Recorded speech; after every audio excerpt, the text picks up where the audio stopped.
مولانا روم لګیا دی درس کې او قیل قلنا نو چې سبق بس کو نو دا شمس تبریز رحمت الله علیه ورنږدې شو ورته وی چې گفت ای غوغا وقیل قال چیز مولانا دا څه شور دی جوړ کړو قیل قلنا مولا ورته داسې وکړه مولا چې په غوسه شي داسې چل کوي ورته ګوري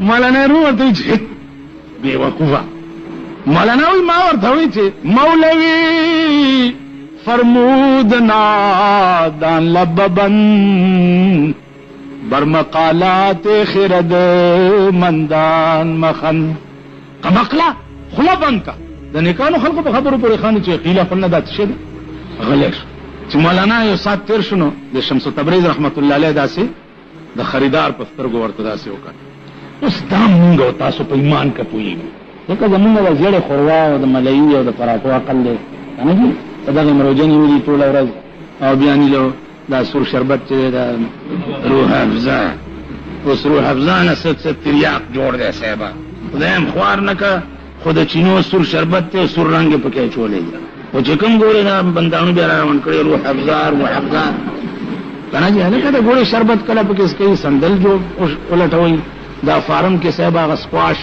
چې کوم خپل هغې جوړوي ارزان هم دي 10-15 روپۍ بوتل کېږي او د روح افزا ځکه چې معتبران اسکي نو د روح افزا خلق چې دی صاحب اوس هغه په دې خبرو څه پوهېږي چې د خریدار نظر چاته وي په دې سترګو کې یو خاص قسم ذرات دي ذرات عام سړی به هر وخت به تا سره راوړي فلان دی لیکن چې په هغه ذراتو دې ویشتی نه وي نو ته پې عاشق کېدی نه شي او هغه دې معشوق کېدی نه شي هغه ذرات بیا د زړه د یو خاص حرکت سره تعلق لري هغه حرکت چې ډکې پیدا شي او په هغه ذراتو د غشو غوندې هغه اولي نو اور پکې بل مولانا روم په هغه ذراتو وویشتو شمس تبریز چې وویشتو مولانا ټول د ملاتوب نشه ترې ختم شمس تبریز صدر په اوږه واچولو چې روان شو مولانا رستو نه راونیو ویل چرا میری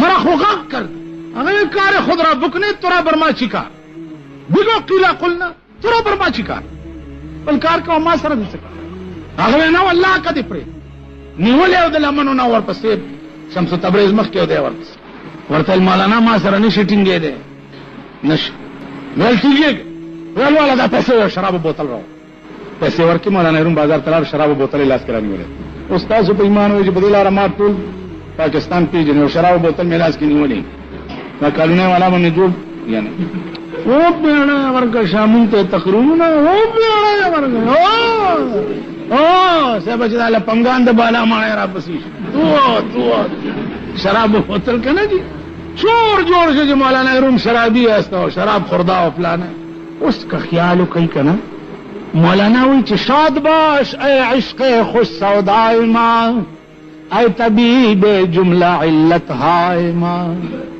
د عشق سودا چې په کم زړه کې راشي په دنیا د خدای کې هغه بل مرض نږدې نه راځي او چې په یو مین شي بل طرف ته به خیال نه اور سنبا کچ مولانا روم اډو خلق لیدنه چې چا ورپسې چغې وایي ځکه چې منظور نظر هغه خپل معشوق دا لین جاری شمس تبریز شراب بال تتوی کخو امتحانو نفس مړکولو د مولانا روم لکه امام محمد باندې بلری را چلول امام ابو حنیفه لار ورته راوستو دلته سبق خیر ول سلوخ ترځي به د قصابخانه څخه لري وروړي نو الا بده سبق زده کوي کینی ول جنو کرام به وروړي علم دې به وروړي د بادشاہ په زوی سلوخ کال لري را چلو اوس کوم بادشاہ څخه د خانانو زمانو ته کوړه سبق لورګو سپاره ورته وایي کنه مولا ګوره د بنگلو کې ناس دي په دې بینک کې ناس دي بینک کې قران وایي لکه دا څه کې ظالم د بینک د سود په ځای کې قران وایي دا شیخ اسیټ د حبیب بینک چې هغه دا کیسه جاری کړې وه پنجتن پاک نومې په بینک کې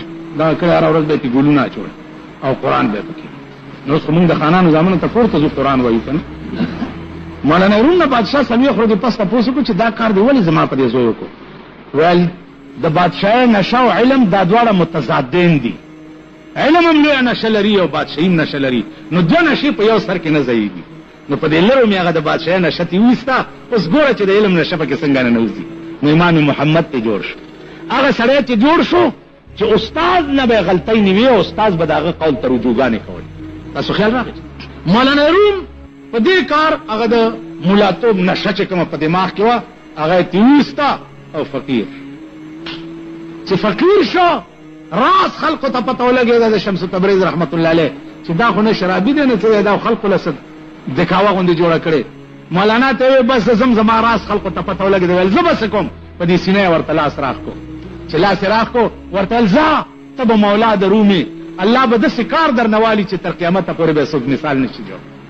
مولانا راغی مثنوي شروع کړه او وی چې مولوی هرگز نشد مولای روم، تا غلام شمس تبریزی نشد، هیچ آه خود به خود آه نشد، هیچ تیغ خود به خود تیزه نشد، هر که خدمت کرد و مخدوم شد، هر که خود را دید و محروم شد.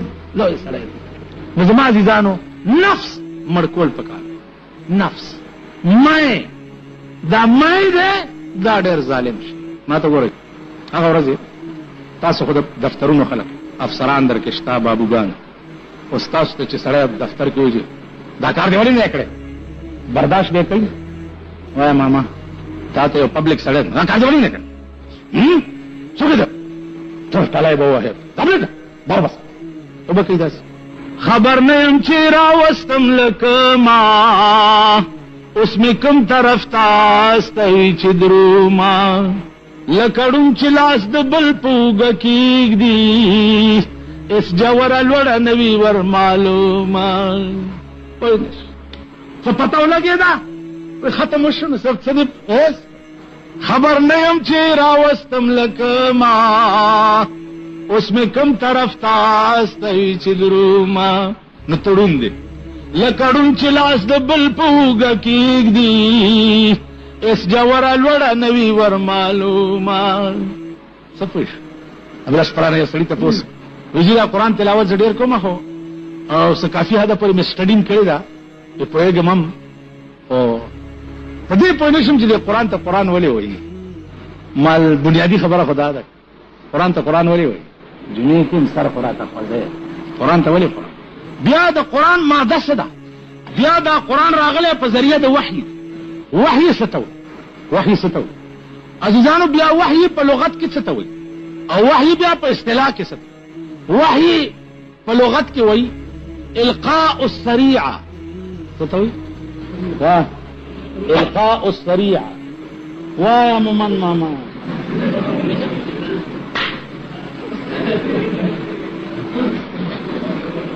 القاء السریعه. وحي په لغت کې القاء السریعه زر سړي ته خبر ورکړلی کېده. دې ته څه وایي؟ یو تعریف د وحي دا دی القاء السریعه للمحبوب بالخفيه. القاء السریعه للمحبوب بالخفيه زر القاء کېدل محبوب ته پټه غوندې القاء محبوب ته کېدل دې ته وحي. بیا وحي په درې قسمه ده عزیزانو درې واړو قسمو بیا لوی تفصیلات. یو وحي فطري ده، یو وحي ایجادي ده، یو وحي عرفاني ده. دا خو مزده که کنه القاء السریعه دا زر سړي ته اطلاع کېدل دې ته وحي لغوي وه. اوس یو وحي فطري ده. وحي فطري دې ته وایي لکه د شاتو موچی. قدرت د شاتو د موچی فطرت داسې جوړ کړی دی چې ته به یو به پکې بادشاهي دا نور به ټول رعیتي جال به جوړی شات به جوړی دا به کې چې غلطي وکړي بادشاه به څوکیداران ولاړي او جال د پاسه به یو موچی مړه کړي او بالاندې روغ. د شاتو د موچو باس په قرآن کې وګورئ عقل به حیران شي. دې ته وایي وحي فطري. یو وحي ایجادي ده. وحي ایجادي دې ته وایي لکه په یورپ ممالکو کې وګورئ د لویو فلاسفرانو او انجینیرانو دماغو ته وحي قدرت کړی دا چې قسمه قسم ایجادات کوي. دا وای جاز ایجاد د چا سر کړی دی؟ د چا سر کړی دی؟ د پیرنګیانو کنه خدایم خوار نه کس غلی شوی. دا وای جاز ایجاد چا کړی؟ پاکستانیانو روټي خلاصو کړی. دا ایجاد یورپ ممالکو کې د انګریز سر کړی چې ځمکې نه اوسپنې په هوا کړي او داسې په هوا کړي دي چې په سړکونو وګوره د ورځې 2 لک اکسیډنټ کېږي. د اسمان په سړک وګوره په کلونو اکسیډنټ نه کېږي. دې ته وحي ایجادي وایي. دا وحي قدرت د دې خلقو په سر کې کړې ده. سر ته د هر چا کړې ده خو د چا سر کار ته اغستی دی او د چا سر ته نه دی اغستی. زمونږ سرونو ته هم کړې ده. زمونږ سرونه که ورته متوجه کړي نو هغه کم کار نه دی چې هغه به مونږ ونه کړی شو. خو زمونږ سرونه مرض یا چرګانو ته متوجه. د یورپ ممالکو دا ټینکونه، دا توپې، دا بحري بیړۍ، دا وحي ایجادي ده. یو وحي عرفاني ده. وحي عرفاني دیته وایي چې اولیاء الله ته وقتاً فوقتاً الله پاک په زړه کې القاګانې کوي. لکه ابتدا کې ما یو خبره درته وکړه چې امام فخر الدین رازي ته هغه سړی را پاسېده وی نه جنت غواړم او نه هورې. په خدای مینم که خدای راته ځان ښیي خو مسلمانېږم که نه والله کېش. اوس امام فخر الدین رازي رحمت الله علیه خیال وکړو چې دا خو زما د وس شی نه دی. نو وایي زه غلی شم. نو امام فخر الدین رازي وایي چې زما په زړه کې القا وشوه. دا هغه وحي عرفاني ده. زړه کې مې القا وشوه چې ووایه ورته چې ته مسلمان شې نو خدای به درته ځان ښیي. امام فخر الدین رازي ورته وایي بچیا چې ته مسلمان شې نو خدای به درته ځان ښیي. وایي ښه لیکلي راکړه. امام فخر الدین رازي بیا غلی شو. وایي بیا راته په زړه کې القا وشوه چې لیکلي ورکړه. وایي لیکلي مې ورکړه چې ته مسلمان شو نو خدای به درته ځان ښیي. د خدای شان ته ګوره چې د ورځې دا کار وشو او شپې لا هغه سړی مړ شو. چې مړ شو امام فخر الدین رازي ټوله شپه په ژړا تېره کړه چې خدایا ما خو دې سړي له لیکلي ورکړي، وعده مې ورسره کړې وه چې ته مسلمان شې خدای به تا ته ځان ښیي او دی پکې مړ شو. وعده خو پوره نه شو.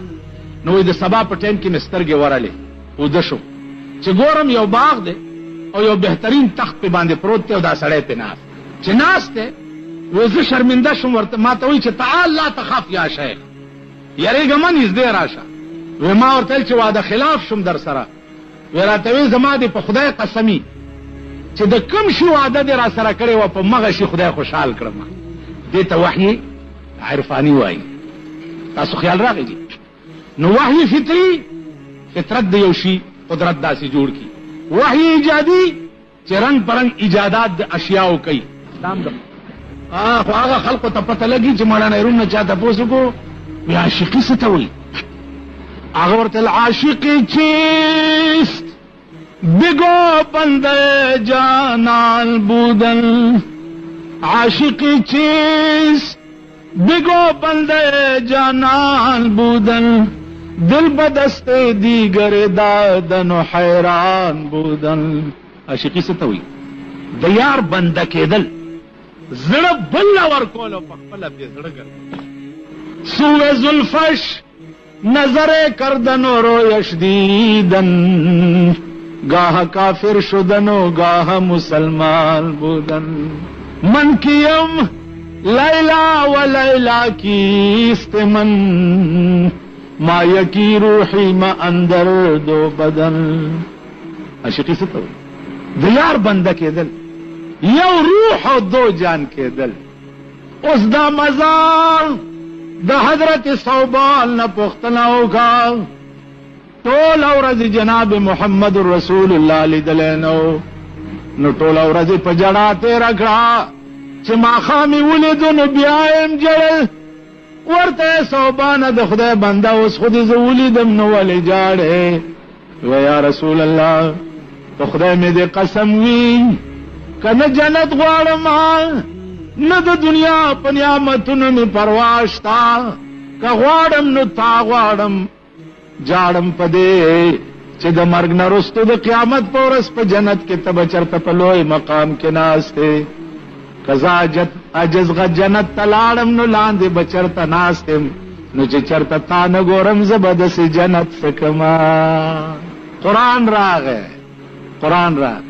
من یطع الله والرسول فاولئک مع الذین انعم اللہ علیہم من النبیین والصدیقین والشهداء والصالحین وحسن اولئک رفیقا. سخست مرګري اے پیغمبران صوبان ته وایا چې جاړه ما په خپل ذات مې دې قسم وي چا چې په دنیا کې چا لړ ور کړی یا به په جنت کې مغسر وي. جنتونه څه عاشق سړی ته جنتونه یو عاشق سړی ته دا ټول پاکستان ساشو دا معشوقت الله. حضرت عمر وې په مدینه منوره کې ابوبکر صدیق تا چو ابوبکر زما د ټول عمر عبادت ستا شو ما چې په ټول عمر کې سکارونه خدای لکړیا ټول توالا خو په غار ثور کې چاستا په پتول د جناب محمد رسول الله سر پروت وغه یو غنټه مال امراکا. ابوبکر ورته زما دی په خدای قسم وی چې د غار ثور یو منټ په ټوله دنیا ورنکما د یار دربار په هزار درمان ورنکما آشنائی بدی پا این و آن ورنکما که یو ظلم دی ظلف پلاس کیوزی یو وقت بدی پدرس جہان ورنکما که یو ظلم لاستا پا بو صبر شی دا نعمت بد جنت پا خوان ورنکما. سو نوینم ستا سترگی که خدای کاندی اسرائیل لبتر غزان ورنکما. پدې پوښو سو نوینم ستا سترګي کا خدای کان دې اسرائیل لبتر غزان ورنکما. پر رحمان دا ستا د شونډو جام حرام دې سو د خپل وینو جام تاوان ورنکما. عزیزانو اولیاء دي وحی عرفانی. مولانا طاہر مراقبہ کے ناس تھے مجدد الفسانی رحمت اللہ علیہ. مراقبہ کے اولیاء اللہ ہوتا عزیزانو اغا مقام خکاری چکم مقام تدویت چار سینی زمکن پا لوح محفوظ نظر دا اولیاء پا مراقبہ کی پریوز زمکن. مجدد الفسانی رحمت اللہ علیہ وہی چھ زمان نظر پا لوح محفوظ پریوتو نما ولیده چې مولانا طاهر د سعید په ځای شقی لیکلی شوی. شقی معنا بدبخت. اوس چې په لوح محفوظ یو سړی بدبخت لیکلی شوی خو تباه شو که غرق شو. مجدد الفسانی رحمت الله علیه فرمایي چې زه ډېر خفه شوم چې دا مولانا طاهر زما د زامنو استاد دی او دا بدبخت چې هلته لیکلی دی نو دا خو به جهنم ته ځي. نو ما ته رایاد شو چې د نیکانو په دعاګانو باندې تقدیر هم رد کیږي. نگاہ مرد مومن سے بدل جاتی ہے تقدیریں. نو دعاګانې میں شروع کړې. دعاګانې میں کولے کولے کولے کولے چې یو میاش پس بیا په مراقبه کې ومه. نو چې په مراقبه کې مې بیا ولیده نو څه ګورم چې په لوح محفوظ مولانا طاهر د شقی په ځای سعید لیکلی شوی. یمحو الله ما یشاء. الله محو کوي په لوح محفوظ باندې کم شی چې د هغه رضا وشي. مولانا ثناء الله پانی پتی تفسیر مزری کې دا خبره ډیره په خوان باندې عزیزانو لیکل. نو اولیاء الله او بزرگان دین عزیزانو به د دې د قرب نه ژوند نه جوړیږي. به د دوی د قرب نه ژوند نه جوړ. ګوره لسم دولسم بی اے اف اے ایم اے ایل ایل بی وغیرہ وغیرہ بغیر د سکول د قرب نه جوړیږي نه جوړیږي. پی ایچ ڈی بغیر دغه یونیورسټو نه جوړیږي. ایل ایل بی بغیر دغه یونیورسټو لا کالجونو نه جوړیږي. نو جون او قرب الہی چې دی هغه د پاره قرب د الله والو پکار. د الله والو قرب چې نه وي نو ژوند نه جوړي. نو الله دې مونږ ته د الله